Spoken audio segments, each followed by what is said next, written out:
ការខឹងគឺជាអារម្មណ៍ធម្មជាតិប៉ុន្តែប្រសិនបើមិនចេះគ្រប់គ្រងវាអាចនាំឲ្យមានបញ្ហាបានខាងក្រោមនេះគឺជាវិធីដែលអាចជួយអ្នកគ្រប់គ្រងការខឹងបាន 1. ស្គាល់សញ្ញាបឋមសម្គាល់ឲ្យឃើញនៅការផ្លាស់ប្ដូររាងកាយដូចជាបេះដូងវាម៉ាត់សាយដង្ហើមហើយរហ័សមានការតានតឹងនៃសាច់ដុំឬកាយញ័រការស្គាល់សញ្ញាទាំងនេះជាដំបូងអាចជួយអ្នកយកវិធានការមុនពេលការខឹងកើនដល់កម្រិតគ្មានការគ្រប់គ្រង 2. ដកដង្ហើមយ៉ាងយឺតពេលមានអារម្មណ៍ខឹងសាកដង្ហើមចេញចូលយ៉ាងយឺតនិងស៊ីជម្រៅអាចរាប់លេខពី1ដល់5ពេលដកដង្ហើមចូលហើយរាប់ពី1ដល់5ពេលដកដង្ហើមចេញ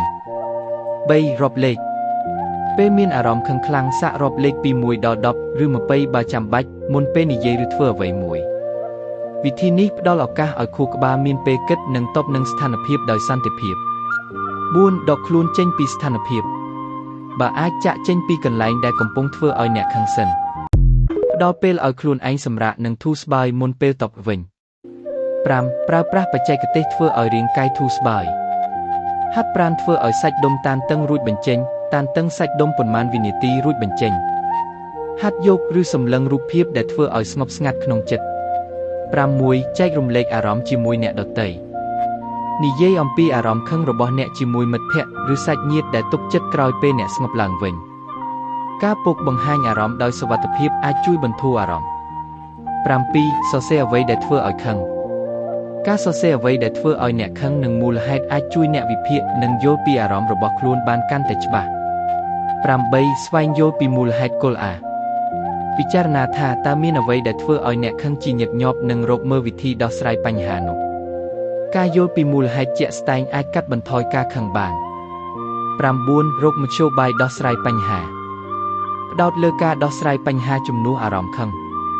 សួរខ្លួនឯងថាបើតើធ្វើដូចម្តេចដើម្បីដោះស្រាយបញ្ហានេះជំនួសឲ្យតើហេតុអ្វីបានជារឿងនេះកើតឡើងចំពោះខ្ញុំ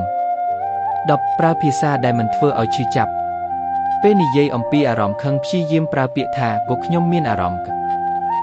ខ្ញុំមានអារម្មណ៍ខឹងពេលអ្នកធ្វើអញ្ចឹងជំនួសឲ្យការចាប់ផ្ដើមដោយពាក្យរិះគន់ 11. សម្រាកនិងថែទាំខ្លួនឯងការខ្វះគេងឬតានតឹងអាចធ្វើឲ្យអ្នកងាយខឹងជាងមុនត្រូវប្រាកដថាអ្នកគេងឲ្យបានគ្រប់គ្រាន់ហើយមានពេលសម្រាក 12. ស្វែងរកជំនួយពីអ្នកជំនាញប្រសិនបើការខឹងរបស់អ្នកធ្វើឲ្យមានបញ្ហាធ្ងន់ធ្ងរក្នុងជីវិតឬទំនាក់ទំនងការពិគ្រោះជាមួយគ្រូពេទ្យផ្នែកវិញ្ញាណអាចមានប្រយោជន៍ការគ្រប់គ្រងការខឹងមិនមែនជាការទប់ទល់អារម្មណ៍នោះទេតែគឺជាការរៀនយល់និងបង្ហាញវាតាមវិធីដែលមិនប៉ះពាល់ដល់ខ្លួនឯងនិងអ្នកដទៃរាល់គ្នាអាចមានអារម្មណ៍ខឹងប៉ុន្តែអ្វីដែលសំខាន់គឺរបៀបដែលយើងទប់នឹងវា